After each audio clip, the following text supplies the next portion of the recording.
What's going on, ladies and gentlemen? This is Harris DeMarco with another episode of Speak. I got a guest here today who's a friend of mine since probably childhood, actually. We went to elementary school, middle school, and high school together. And yeah, he's got a heck of a story, man. Crazy background. He's got like an underdog story. I'm glad to have him here today. He actually started More Life Recovery Center in Metuchen, New Jersey, which is helping addicts recovery. And let's just say hi to Steve. What's happening, Steve? How's life, bro? Hey, what's up, brother? Good, man. Hanging in. Yeah, it's been a long time. We have known each other. I'm glad that we got that out of the way. It's been a long, long time, but doing blessed, man. Doing good, man. Enjoying life. Good. It's good to have you here today, man. How you surviving the coronavirus? Excited to get out of the house sometimes. I love my kids and my wife, but you got to get to the office, and I'm surviving, man. Little by little, man. We were able to donate some masks to some local detoxes this morning, and it was good, man. So I'm just getting out, doing some service, trying to just get by when we can, and do what we can for the community while we can, and keep charging the road to happiness. Yeah, I hear you.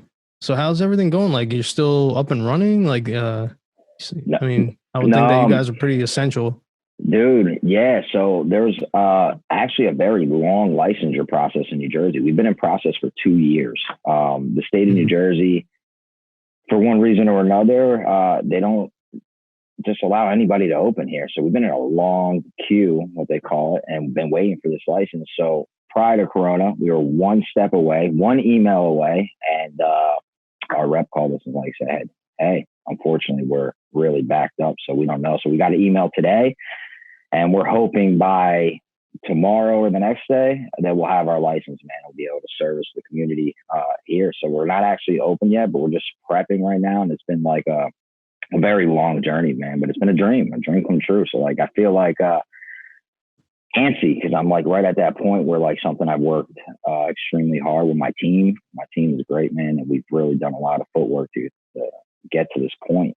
2 years is not a short amount of time to wait for a business to be open, but like we're right at the finish line, and we're very excited, man. Very, very excited. Wow. So you had this idea back in like 2018 time frame? That's when you first started thinking about this? Yeah, dude. So I'm an addict myself.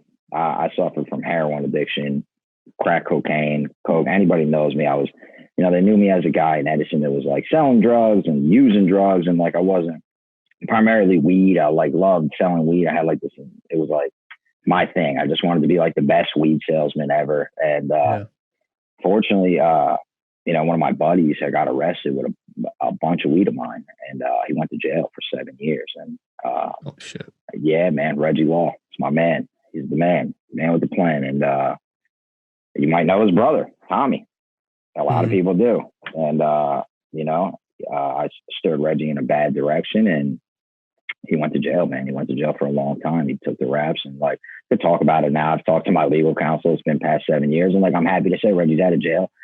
Lives in my house in Florida. He's doing great. He works for places. Like, you don't forget about the people that do things. And like Reggie had asked me to change my life, and like fortunately and unfortunately, right, I had this like severe addiction. And I'd overdosed in a house, an Edison police officer's house, who's retired now. But I was using with a son. In a police officer's house, you had an overdose.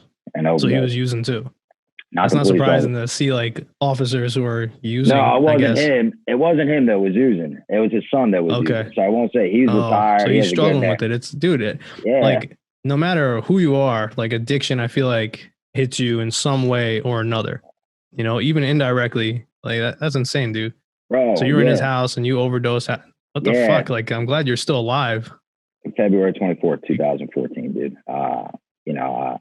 I overdosed, and it was crazy, dude. It was just like a crazy chain of events because Reggie, I went to jail, and then I went I was sending weed from California, doing crazy stuff that like you just think that this is your life, you know what I mean? And then when he went to jail, like converted to like selling dope, like real heroin, and like really poisoning this community, and like what it was. And then finally, when I had overdosed through something, when I made it up, my biles, my shit, and my pee and my throw up is what woke me up, man. God allowed me to wake up, and like the next day I turned on my phone, and for some reason my mom must have been real worried, dude. And she sent me a text message. She said, "Steven, this is out of control.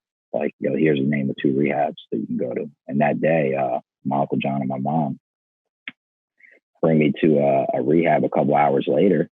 And the crazy thing about it is I talk about it a lot is that like I was using on the whole entire trip to rehab with like my mom, who's like 6-time teacher of the year in Perth Amboy, my uncle, who's like just the best guy ever. He's in Alcoholics Anonymous for 22 years. Like he doesn't condone that. You know, I'm using in the backseat after just overdosing. Like, Yeah, it's not uncommon though. You know, people always sneak shit in anyway, or they go to rehab and, you know, relapse in rehab. It's yeah, a man. vicious cycle, man. And that was your first overdose?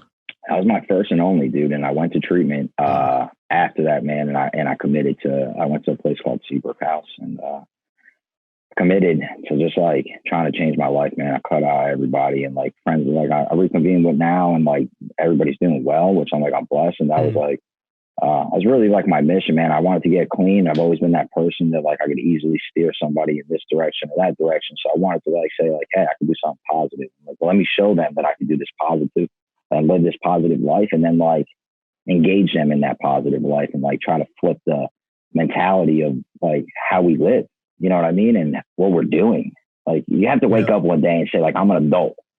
What am I doing? You know? Mm-hmm.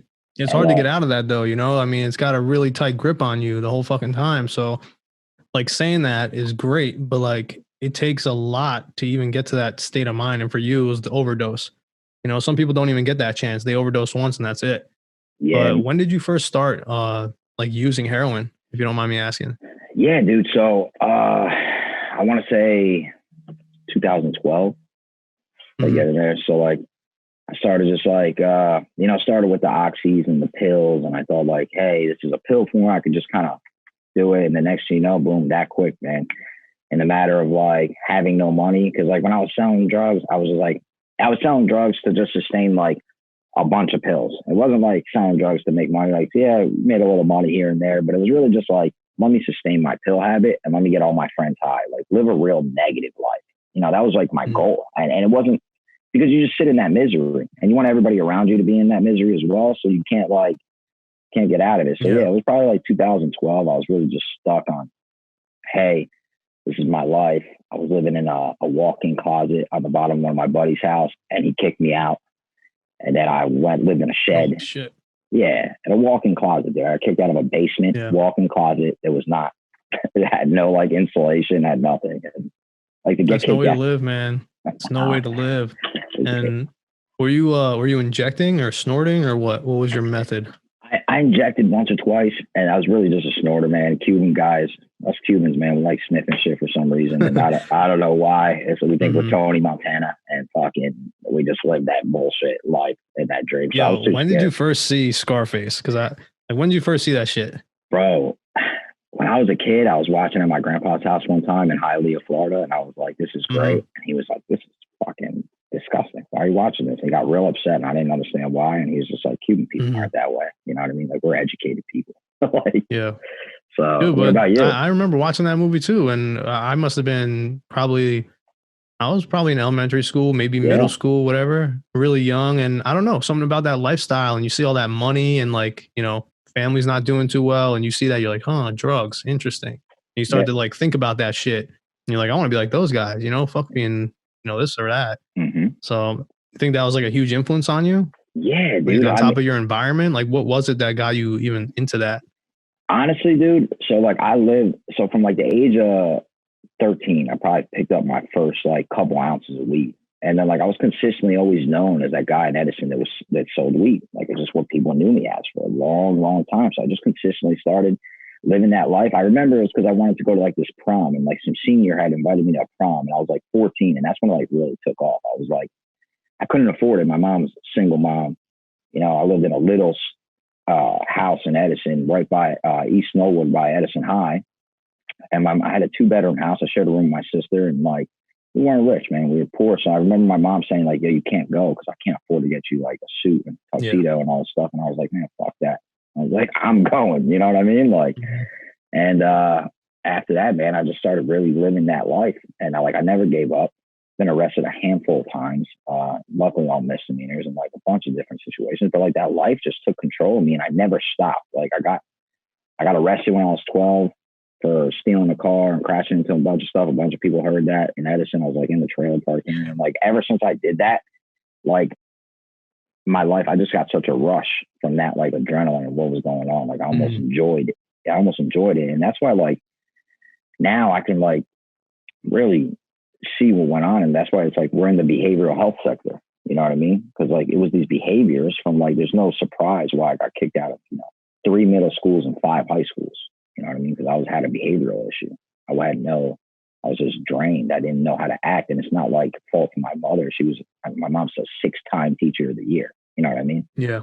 Like she understands how to treat people and what to do and like raising kids. And she tried. I just was so defiant because I was just missing something. You know what I mean? I enjoyed that rush of, getting into a fight, that rush of selling drugs. It was just really that. So you're always like the rebellious type of person. You have that stronger personality, the rebellious type, doing your own thing, kind of breaking the rules. Yeah, man. I never could stay put, really, was what it is. It didn't matter. They tried everything. Yeah. I was like the kid. I was part of the No Child Left Behind Act. You know what I mean? Obama passed that, and then I was one of the kids, part of the No Child Left Behind. They had to find a school for me. I went everywhere. I couldn't, and I just enjoyed that ruckus, bro. It was just, beautiful. But for me, it was like, that was like my beautiful life, like this beautiful way of living. And then how I was so wrong. You know what I mean? How I was so confused on what life really was. Like, I feel like. So how did it shift? Like after, so like, because a lot of people smoke weed in high school, a lot of people even sell weed in high school, but then to escalate it to where it gets to that point where it starts to take over your life and you start to actually go down those, really bad roads, like at what point was that, and did you see, like, was it the money that you were attracted to other than the lifestyle, or like, was there anything that was keeping you in that, because you always have choices, right? And you always have people that are around you that are maybe being like, yo, man, probably shouldn't be doing this shit no more. But I hang out with those kids though. And like anybody that knows me that didn't know, like I wasn't part of secretly, dude, I would sit there and look at you and your friends and the football kids and all this stuff. And like, I would play baseball and I was really good at baseball. I had I remember that. Playing varsity. I was like a good baseball player. And no matter what I did, I made sure I played baseball. I got good enough grades to play baseball. But then like, other than that, like I was just associated with just people that were not doing that. So it wasn't attractive what you guys were doing until like I rest my head at night and was like, dang, I really wish I could have been part of that crew. They're actually doing the right thing or trying to, at least going to college and like doing things that like I had aspirations to do. And then that should just stop, man, because, I couldn't leave the other stuff alone. I couldn't leave being. And I thought like it was like the attractive vibe, man, like girls like that. And the truth is at the time they did. That's what they liked, and I couldn't figure it. Now I can't figure it out. I'm like, how did anybody? Badassery, bro. They like a badass dude, Oh, it's so young. Football, drugs. That's what it is. It's all that status bullshit. People still stuck on that shit today. And the fucking nerds, they get married way later, right? Like the nerds don't stand a chance. I used to tell them I'll bring you to Applebee's and smoke a dime bag with you. You know what I mean? Like what was intriguing about that? I couldn't even pay for the whole bill. By the time the end of the bill, I'd be like, yo, you got to fucking pay for this. And then I'd bounce. Yeah. I mean, it was like such a bad person. That's a true story, man. Dude. I've done some stupid shit and I like think about it. And I'm like, how did I? But it's so like your story is interesting, but it's kind of contradictory because, like on one hand, we're looking at you and you're like, all right, you're an ex-drug dealer, you're a recovered addict, like all these different things. And now on this side, now you're a family man. You start in a recovery center.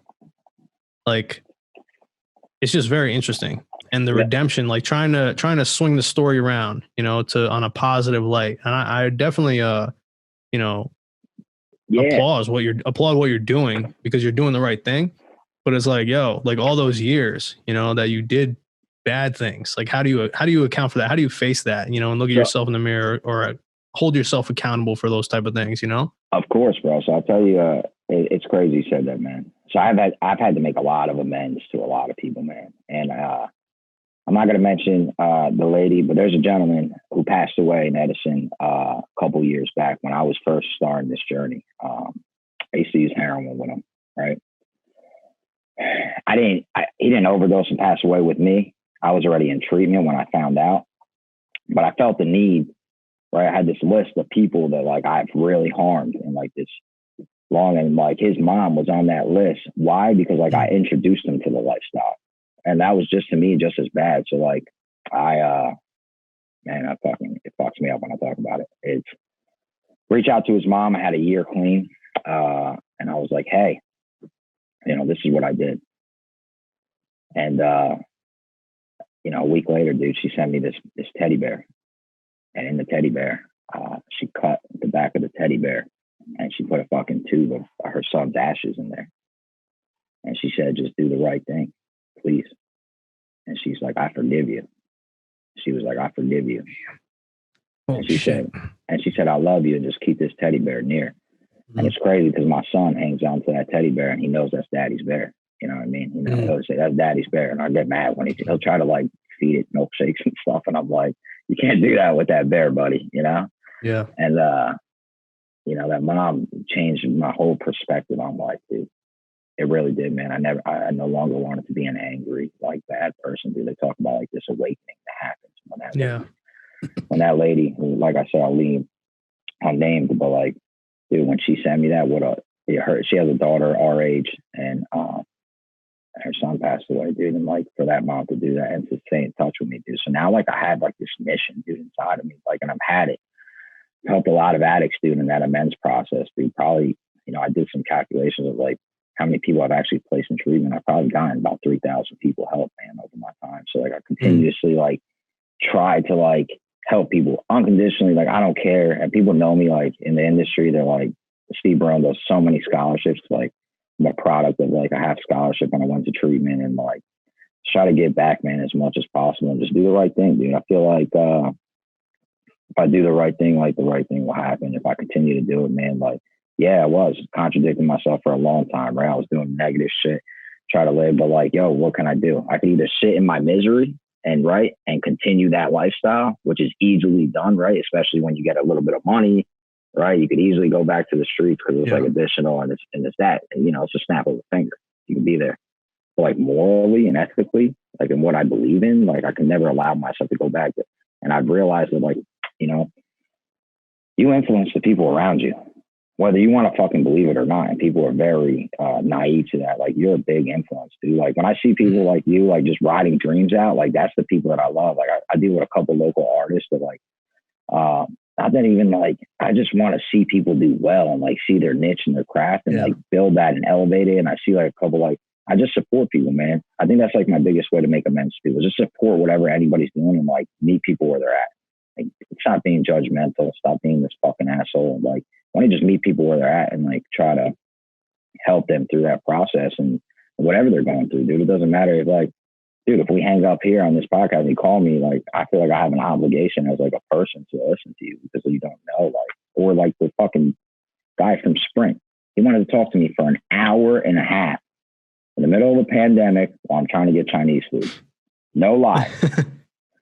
And like, we rode that out, dude. And me and my father-in-law, like, just listen to this guy. And we're like, maybe he needed that.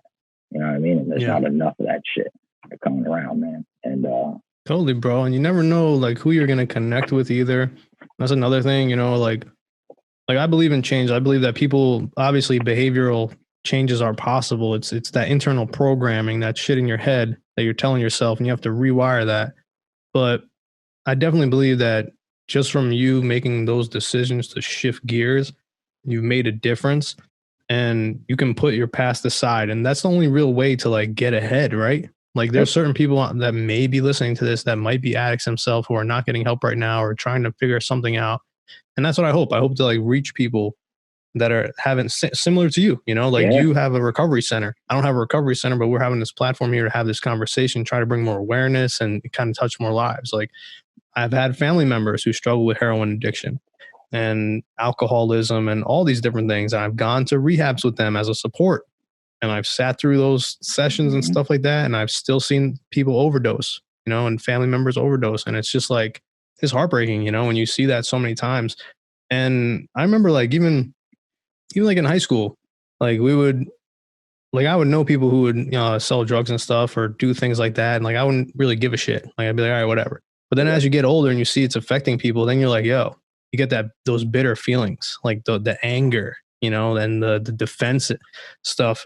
So like there was a point too where like I would call up a drug dealer that I know just to like call him out or to like face him, or because you feel helpless at a point, you want to do something, sometimes you just want to beat the shit out of somebody. Yeah. So you get in those feelings and stuff, and then you go into those dark places, and there might be some parents listening to this and they might be like, yo, like, fuck those drug dealers, like they should all die. But at the same time, and that's going on the deep end there. But at the same time, there is another life too. And forgiveness is a big thing, and putting that aside. Yeah. And it takes a lot to do that, right? Dude, I forgive more. Like, listen, I've been in some rocky situations where like I can't I don't know how I get out of it, but like some way after I process, right, I go crazy, I go nuts in my head, I'll be sitting there, I might have to like, let off on a punching bag and let some like steam off. But like at the end of the day, dude, like God believe in like forgiving everybody, man. Like I don't, whether it's a fault of mine or not, like I've had people, right? The infamous, like, oh, slide on your girl's knee. Like, I don't care, dude. Like, at the end of it, once I process, like, I just move on. You know what I mean? I can't live in that, like, fear, shame, and, like, be like, I just got to forgive. That's the biggest thing. Like, if I continuously forgive, and then if I don't get angry and I'm not, like, living in that, like, crazy mind space that, like, most addicts get in, then, like, everything will be all right. And I'm not worried about, living in this kind of angry place that like most people like to be in. It doesn't feel good to me anymore. You know what I mean? Well, I think that one of the main things that you're doing that is a great thing, that is a positive addiction, is success and building something of your own, building your name, and like getting yourself out there and also helping people at the same time. So I really hope this recovery center works out for you, man. Really, because this is it's not only helping people, but it could also be a positive influence to save you from yourself. Yeah, and it's done that, man. So like, the treatment center I went to in Florida, dude, I was the first client there. I ended up owning the place. It's called More Life. I named it. Called another name, and I changed the name to More Life in Florida when I was out there. And I continued to like see the work, right, in other people. Like I have people right now that I placed in treatment 3 or 4 years ago that have 3 or 4 years clean, have families. Like that's the blessing. Dude. That's the thing that gets you not angry and always forgiving, because you're like, doesn't matter what those kids said. It doesn't matter what anybody said. These kids they threaten to beat you up. They threaten all this crazy stuff. And at the end of the day, dude, when you think about it, you're like, man, if you just come from a loving place, like people recover and get better.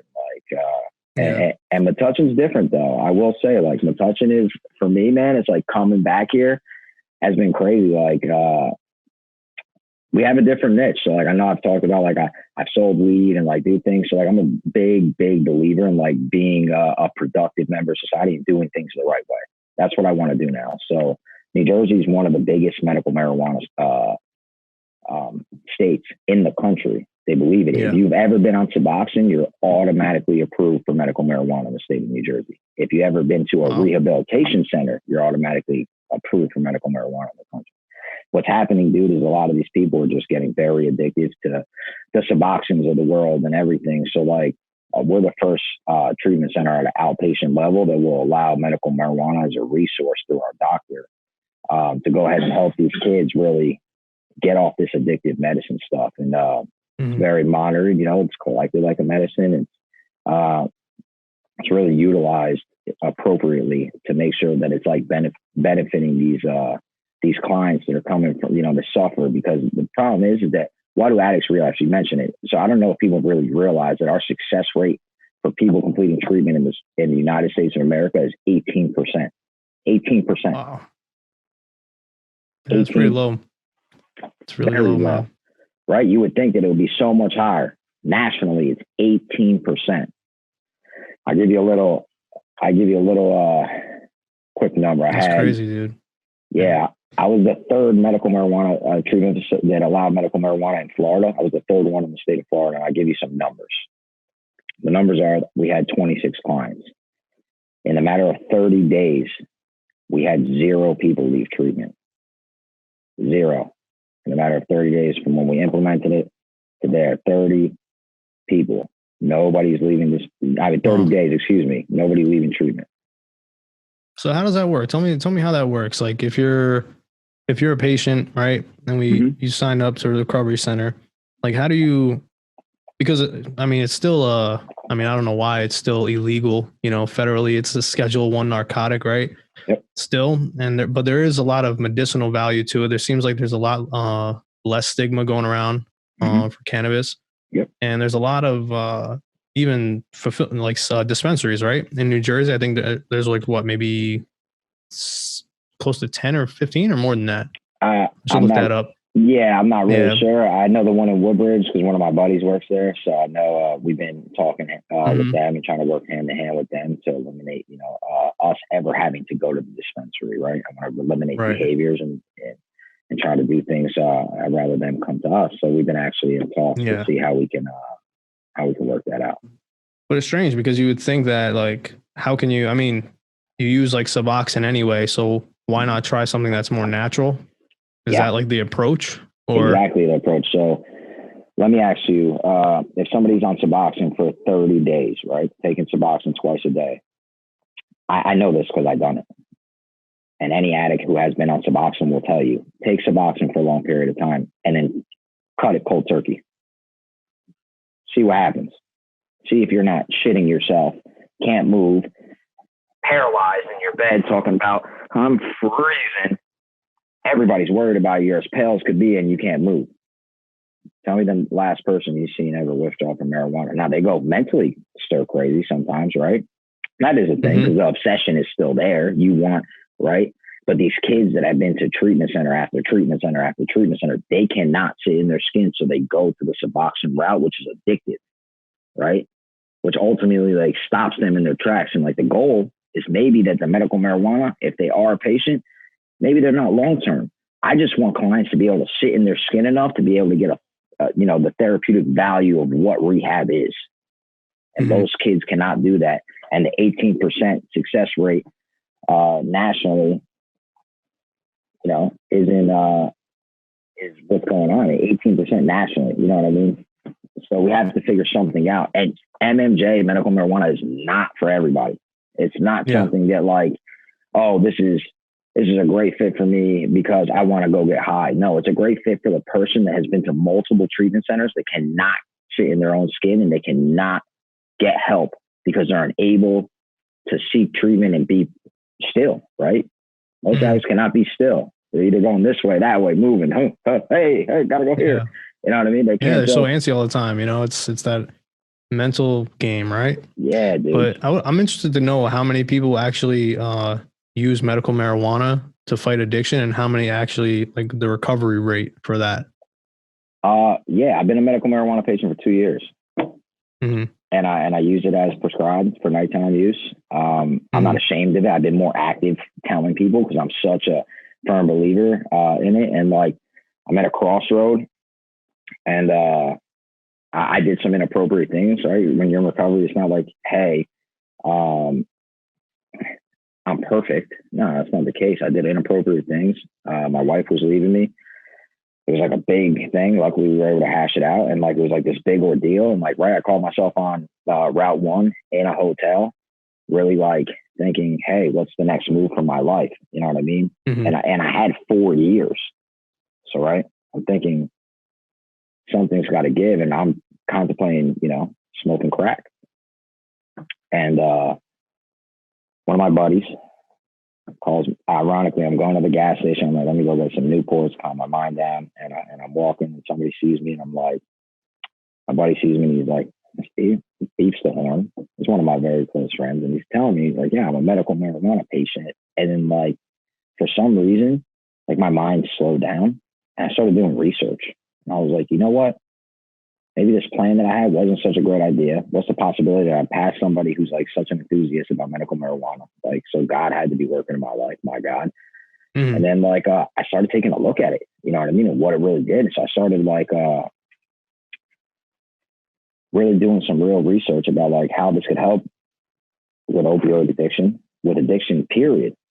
And what I realized, man, it was like people say, "Oh, it's the better one of two evils," and like, yeah, I agree. I agree with them. You know what I mean? I am not, but I don't believe it's evil. I believe it's something that is allowing people to live fully, rather than be crippled and not being able to be a productive member of society. Like, oh, I have two kids, do everything the right way. I'm also a firm believer, do it the right way. If you are going to be a medical patient, do it as your doctor prescribes. Go get a medical card. I'm not talking about going to get fucking a dime bag from Johnny down the block. You know what I mean? Right. Like, do it the right way. Do it the right way. And the state believes in it. So, like, who am I to say that I know more than the state of New Jersey? I don't believe I do. So I'm just, but I feel like they've used it as a resource because people like me need it sometimes, right? I was almost smoking crack, and thank God I did some research, and I was able to go back to Florida, get my medical card, come, and the pandemic has slowed me up here. So it's been like, but the state of New Jersey, I called them, and they were like open, like, hey, let's see what we can do for you to make sure that, like, you as a Florida resident who has not been able to transfer their license, let's see what we could do to help you through this process. It was like the most amazing conversation. That's interesting, man. Like, so you were on the verge of relapsing. Yeah. And then from that one interaction, you decided to look into medical marijuana as a safe haven for you to recover and to continue your recovery journey. So how long has it been since that moment? It's been about 2 years, 2.5 years. 2 years. 2.5 years, maybe. Yeah. So have you had moments where you're, those dark moments where you're with yourself and you're kind of thinking about it, or fighting addiction? Maybe. So, I've cheated on my wife a bunch of times, and like, it is what it is. And I just lay it out, I did some inappropriate things. So at that particular moment, my wife was leaving me, and she should have. I'm very lucky that my wife is still here and through a lot of work and therapy that we've been able to like hash things out, and then, have another child and be on the right path for the last 2 years, thank God. And the truth is when I did some very inappropriate things with some girl in Maryland, and my wife and this girl, essentially my mistress, and it was like pregnant, and it was like a whole thing. It was like a whole known embarrassing thing for my family. So like that traumatizing event, I didn't know how to cope with that. You know what I mean? I was like, hey, I'm separated from my wife. We were separated at the time, so it was what it was. But, I was still acting inappropriate. So I didn't know how to deal with me going back to those old behaviors that I worked so hard to get away from. You know what I mean? And I didn't know how to, at that particular moment, dude, I had like, my whole body had caved. And like, I felt like, my spirits, my soul was like ripped. My son, right? That's the most important person in my life. So my son was like essentially being taken away from me. And at the time, my wife was still in Florida. I already had moved to Maryland because our corporate company from my old company was based out of Maryland. So I already had moved there, and we were opening a bunch of treatment facilities nationwide, and I moved there, and I was already away from my wife, and, one thing led to another, and I was in a bad situation that almost got worse, and then it almost caused me to relapse. So I had to like divert and really like check my focus and say, like, I'm not exempt. It didn't matter how many years. Like, I wasn't exempt for those feelings and like that reaction of, they're like, hey, it's just natural, because you can't sit in your, like, at that point, I could not sit with myself. There was no, like, it's fucked up, period. I mean, it is what it is. Yeah, it's a negative, position that you're in, and you're feeling all types of emotions and shit, and dealing with all those thoughts, and probably thinking, how horrible of a person you are. And then there's that guilt that sets in too. So it's like one thing after another. And I could, listen, man, like, it's easy in those situations to go the other direction, and screw up again and again and just say, fuck it. Like, I'm just a fuck up, but man. Yeah. But then you have a kid shift and gears like that. Yeah. You have to, right? For them, you have to. For my kids, Yeah. like, I had to shift that gear, and I had to like turn up that, like, hey, this is inappropriate. You have to come back to real life. And then and then beg my wife and sleep in the guest room on the couch for 6 months. And and then a lot of work and a lot of therapy and a lot of prayer, man. And thank God I have a good wife, and she's fucking the backbone to all this. So at the end of the day, seems like you've been fighting a battle, man, for like all your life. It's been a constant, grind for you from childhood to adulthood, and trying to just, get yourself on the right track and stay on the right track, right? Like, And that's what most addicts feel, right? Most addicts go through that path where it's like one thing after another. They could be even successful people and they take one bad night and then that completely turns everything around for them. Yeah, dude. I mean, I've seen it time and time again where these people have just come in, come out. And like, yeah, dude, it's a consistent battle. Like, you don't realize, right? That it's easier to be a bad person than it is to be a good person. Let's call it what it is. You know what I mean? It's just easier to be that way. So when your mind is like, it's always healing. Your brain is always healing from these old behaviors, right? Your old speech and the way you used to talk to people and the way you used to associate with people. It's just natural to go back to those same people and say like, hey, like, I'm here. Let's do something. Except I'm not poor like I used to be. And I'm doing a little better so that they want to take advantage of that situation. So it's really just being like separating myself enough that I don't let people in as much as they would like sometimes, but I let the people that need to be in as much, right? Like, I no longer participate in Narcotics Anonymous. I've spoken at conventions, but like my sponsors, like my old sponsor, he's like the greatest guy in the world. I talk to him almost every day. You know what I mean? Somebody I trust impeccably, knows all my deepest, darkest secrets. And like, this guy is just such an amazing person in recovery that like, right, when I made that choice to become a medical marijuana patient, like, you're no longer, as much as like Narcotics Anonymous and they say you're accepted and they want you, they're full shit. They treat you like you've robbed the bank and killed somebody. And they're like, I'm like, whoa, that's not my mission. Like, I just want to, you know what I mean? I just want to be peace, love, and happiness, be happy for everybody, wish everyone well. And I'd rather not engage in that negative. And it just brought a lot of negativity, man. So when I separated myself from that particular fellowship, I latched onto my sponsor still. You know what I mean? The guy that was there to help me and guide me to like love me back to health. And I latched onto him and a couple people, man. And that guy, like, Nick is the best guy, man, I've ever encountered, man. One of the best human beings. He shows up, doesn't care about he's like, dude, did you smoke crack today? I'm like, nah. Did you do dope today? I'm like, nah. He's like, who gives a fuck what anybody else has to say? He was like, that is such a huge accomplishment that like that in itself. And he reminds me of that every time I talk to him. And he's like, dude, this is your journey. And he said, no two people are the same, period. Nobody has the same genetics. So like, your recovery journey is your recovery journey, right? The next person that's next to you, that's their recovery journey. And that's what I try to implement, like just like little sayings like that from him. I try to implement that into like treatment, right? Let's just meet people where they're at to keep them alive, right? Yeah. That's the goal. Let's try to keep these people alive and be the best person that they could be, right? So I share this to you, like, although it's embarrassing to me, it's going to help somebody else. And like, the truth is that I'm not that asshole today. Like, I'm not. Like, I really just. I give you a lot of credit, man, you know, coming on here and saying all that because, you know, podcast is going to go out there, you know, and that's something that like, I don't take lightly, you know, it says a lot about you too, like having the courage to do that, but it also shows where you're at mentally, that you are actually recovered. You are actually putting that past in the past and moving on from there and actively seeking not just to redeem yourself, but to even help redeem other people.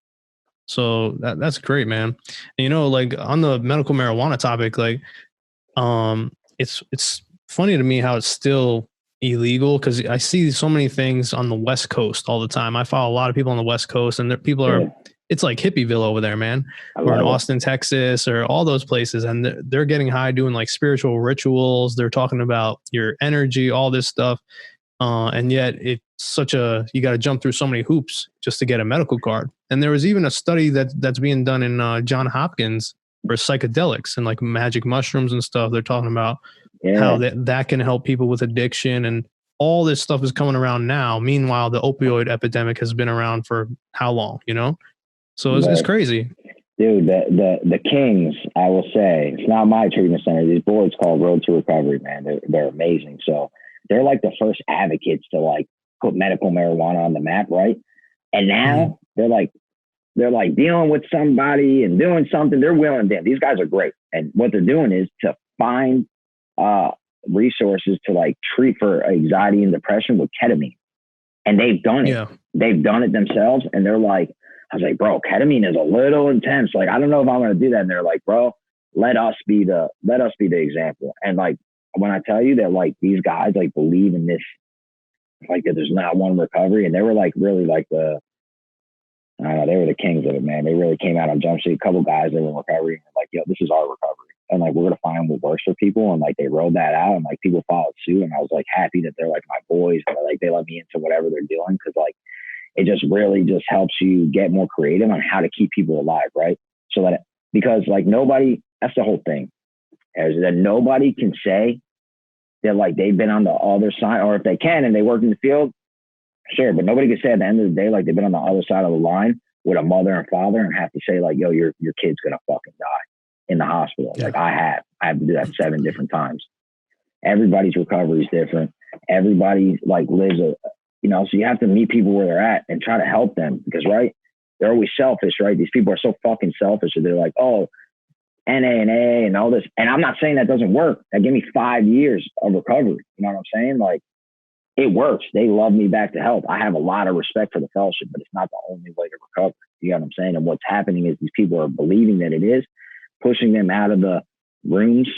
That's what they call it, and the meetings. And, you know, they're going out and trying to experiment on things and not being supervised by clinicians, not being supervised by medical doctors. They're doing it on their own in the streets. And what's happening is these fucking kids are dying. They keep dying. And then you know who has to get on the other line? I have to get on the line. Like, one of my best friends, man, top 10 people in my life, dude.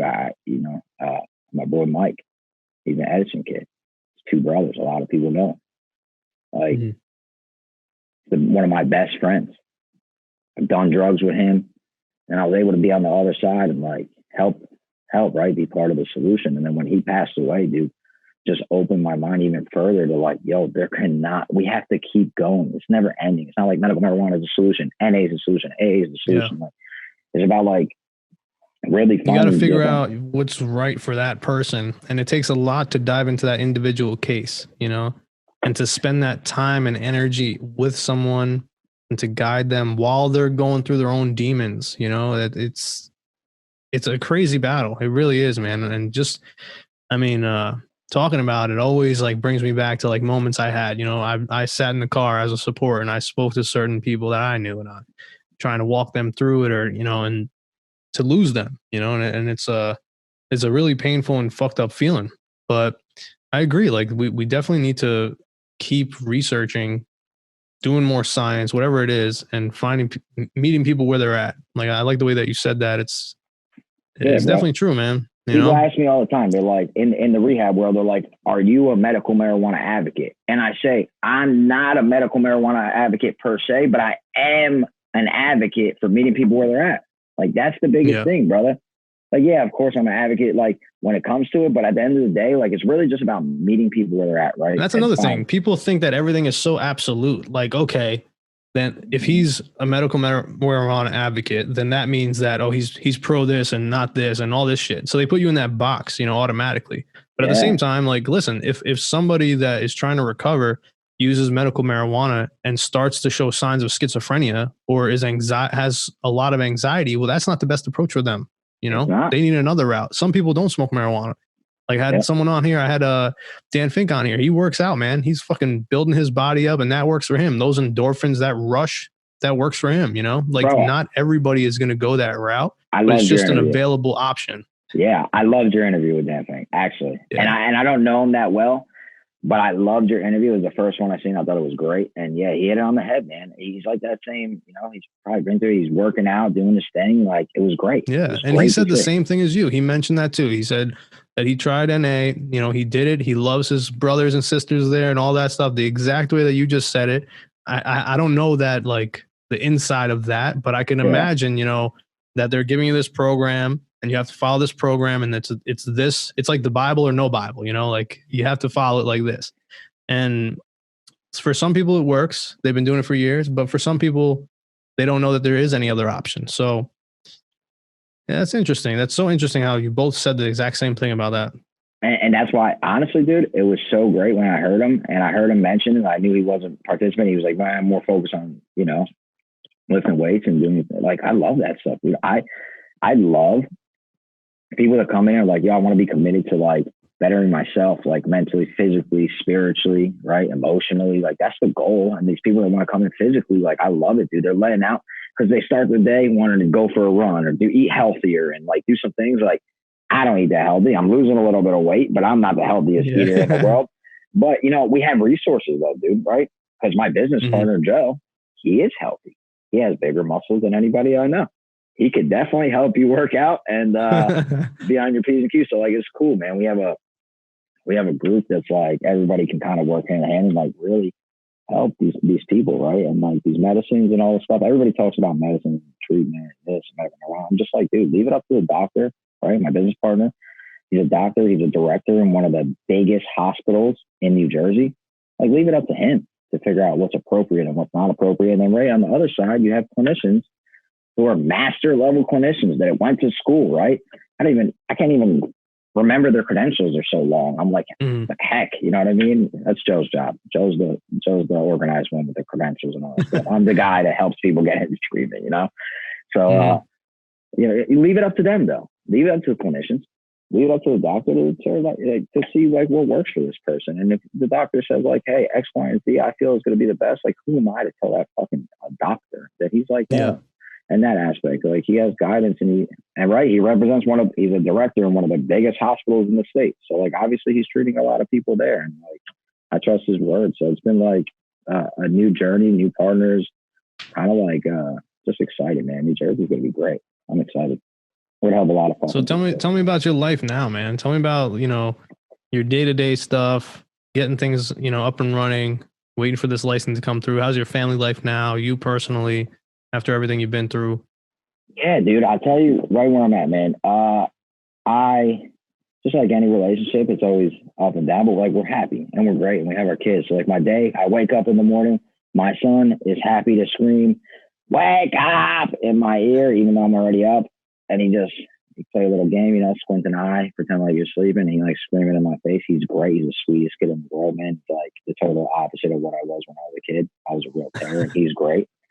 I got a daughter, Mila. She's awesome. She's almost 1.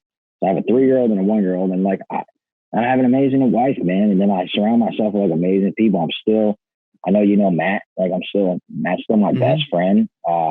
Hang out with my partners, man, Kenny and Joe. And like I come to the office and we just try to figure out how to make this a better program every day, day in and day out. And when I get home, man, like my wife, I was like, hey, I'm going to do this podcast for like my boy. And she was like, yeah, like cool, dude. Like it's not even in the place where like, she doesn't question where I'm going. She doesn't like, she's not bugging out. It's just a very peaceful place that we all live in. And it's like I said, dude, sometimes you unload on the punching bag and you're like, hey, it is what it is. And then you get over it, dude. And then you move on. It's like, and that's the kind of life that we're trying to live. And we live like a very peaceful, loving. And like, my motto is like to love all, dude. Just keep loving. Like, I don't want to get angry. I don't want to be upset with people. Like, I just want to fucking love you back to health. Cause like, that's what people did for me. So like my day is pretty simplistic, dude. I coached, a baseball team for 2 years. I gave back to the community in Pembroke Pines. It was great, man. Me and my family got to coach a baseball team. So I'm going to go back to Midtown this year and offer to coach there, God willing. We're able to. So I'm excited about that. I want to go back to Edison Jets, right? Go coach some sports. And my wife's like, cool, dude. She's like, yeah, just get back to the community. Like you're here now. And it feels so refreshing to my mom. It's 5 minutes. I hadn't seen my mom. Like I'm a product of like, abusing my mom and like being this person, like, dude, I have a key to my mom's house now. You know what I mean? Like I've robbed my mom for everything that you could fucking imagine. Like I've hopped in windows, stole like DVD collections. I've done everything that you could imagine. And like, I have keys to my sister's house and my mom's house, which is right around the block from me. I live in Metuchen now. I own a business in Metuchen now. Like I feel like, what a time to be alive, dude. You know what I mean? Like literally, it's like completely renewed, man. I can feel the energy. And even talking to you on the phone yesterday, I could tell that you've changed a lot. You've changed a lot of your ways and stuff, and you have some clarity of thinking, and you're really motivated and really driven for this project. So that's great, man. And I saw the baseball too. I saw that you guys got the last 4 wins of the season or something like that. It was on your Instagram. Yeah, we were the bad news Bears, dude. We were so bad. We were the worst. And I had 7 kids that had never played. And then my nephew, who's like an all-star. And dude, my nephew pitched his way through the playoffs, man, hit a couple bombs. And like the team came together, dude. He just like rallied the troops like behind me. I was like, dude, you got to rally these kids. Just get them motivated. Let's get them like ready to play. Like, who cares if you've never played? Like, let's just fucking win. Like, I'm so intense at like 12. I'm like screaming. I'm like, let's go, going nuts. Everybody, so like these guys in Pembroke Pines, Florida, it's like this little like town, right? And these guys like live for this moment. You could tell they went to college, played college baseball together, and like they were the best team in the league, dude. And we kicked their fucking ass. Sorry, excuse my language, but we kicked their fucking ass. So if they ever hear this, I want them to know that we fucking kicked your ass, buddy. And I was so happy, oh my dude. God. It was like little the best 12-year-olds. Oh my God. Yeah, we're like going nuts. I'm like, we kicked your ass, That's fucking so oh happy, man, that's dude. great. It was great, and we had a blast, dude. And we finished second in a close championship game, and it was one of the best experiences. I got to do it like my friends and my family, dude. It was like my family had like cut me off completely, so it was like the first real thing that I did with like my uncle, my cousin, in many years, probably 10+ years, and I got to like really zoom in and like be a part of my nephew, who's like he's only 12. I only seen him 2 times. You know what I'm saying? 2 times in his whole life. Unbelievable. And I got to coach his team. Dude, life is precious, man. Yeah, seriously, you gotta cherish every moment. It goes by like that, right? Like I can't believe how old we are now, and look at like people getting married, people having kids, and starting businesses now and stuff. I mean, it was just yesterday we were throwing food at each other in the cafeteria, right? Like it's crazy. Yeah, man. Unbelievable. Seeing what classes we could skip and figuring it out, it's just wild. And dude, but and you're running podcasts and like entrepreneurship. We have a lot of entrepreneurs coming out of Edison, dude. A lot. Yep. People don't realize like Edison is on the map ever since Gary Vee started doing his podcast and all that stuff. And he was like, "Yeah, I'm from Edison." Everybody's like, "We're gonna make it." You know what I mean? Like, I know, man. I know. I saw that too. And he didn't go to high school there though, but he still went to middle school. He knows the shit of it. Yeah, dude. And I think, but that's the thing. We have such a big following, all of us, that like if we had just all stuck together, right, and supported one another, right? Supported one another, right? We have enough people in Edison and the surrounding towns that if we just support, right, almost like it's like the giving tree, dude. You give a little bit here and you get a little bit over there. You give a little bit, then you give and give and give, and like so eventually something's gonna hit for somebody. And when it does, man, we could just all rally the troops together and we all be happy for that person, right? Maybe that person, right? Maybe your podcast makes it big time to like the 8 something. They make a whole TV show on HBO about you, right?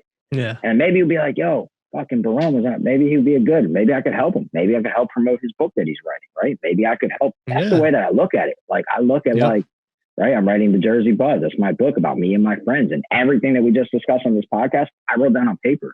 And I have it with a couple creative writers right now. I'm just trying to see who's like taste for my life. Cause like I have a fucking 10th grade education. I don't, you know what I mean? I can't read really. I can't really write. I really just have this mouth, and like, I'm able to just go from there, and it's been able to do well. But like, so I have intelligent people around me like Joe, who's like helps me with absolutely. all the That's all you stuff. need, man. It's all you need, and that's and Google, and you're good, bro. I'm telling you. Nah, so Grammarly's another app that for all that stuff. Listen, I didn't pay a lot of attention in school either, so I use my resources as best as I can. If I screw up the words, I still screw up some grammar bullshit here and there, but whatever, yo. It is what it is. You can still get it out there. People still listen to it. It's not about being politically correct. It's about the content that's in there. Your story is going to hit people and impact people. And honestly, man, there's probably a lot more people who relate to you than you even like think, and who are just like you, who are trying to recover and are recovering, for however many years and trying to get their life back on track. Not just the ones who've gone, fell by the wayside, but are being aggressive about it. Like you have big goals. Starting a recovery center after being an addict, dude, that's a humongous goal. That's unbelievable. Thank you.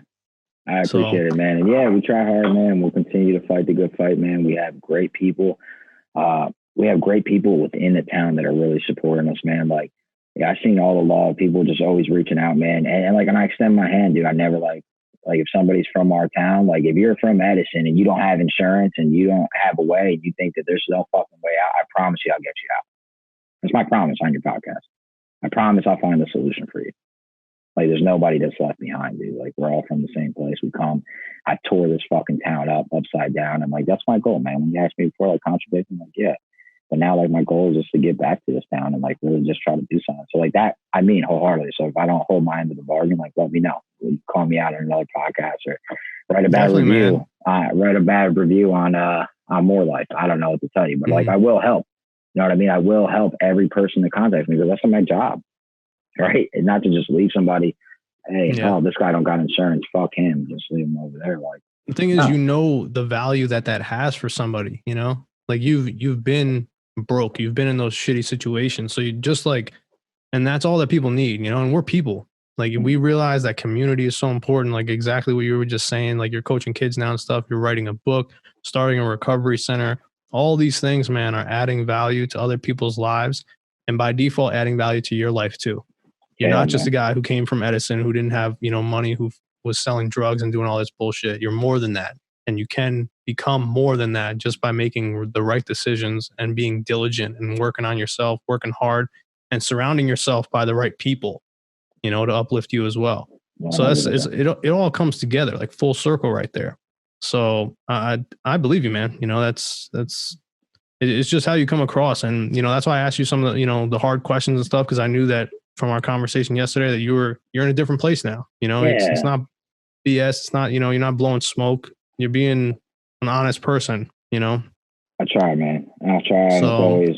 And dude, you try, you get a beautiful thing out of life, man. This is all beautiful, man. I'm very grateful that, you know, we were able to pull this off, dude, and we were able to talk. It's been too long, right? That's the last thing. If I can, man, it's been too long, but like, you don't know, dude. It doesn't matter what the situation is, right? That person that you might have known in second grade, dude, I encourage you to reach out to that person, man. I encourage you, that person in sixth grade who maybe you got into a fight with, like, what is that kid doing, right? Or maybe you got mad that he stole your pencil or something, and like maybe you cut him off for your life or something so stupid, dude. Like, life is too short to be that resentful. Yeah, man. We get older and we realize how like retarded those things are. Looking back at them, you're like, oh, what the hell's wrong with me? Why did I do that? You know, why did I shove that kid in the locker that time? Why did I do, you know, pick on this kid or whatever? It's like, it's so dumb, you know? Mm-hmm.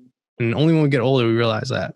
Yeah, dude. And we live good lives, man. We're blessed. I'm glad everybody's doing well. I'm glad you're doing well, dude. And I appreciate, for real, I appreciate you taking the time, dude. Honestly. Oh, it was my pleasure, man. I'm really glad you came on. It's been an awesome hour almost, or like we're right about the top of the hour here. Yeah.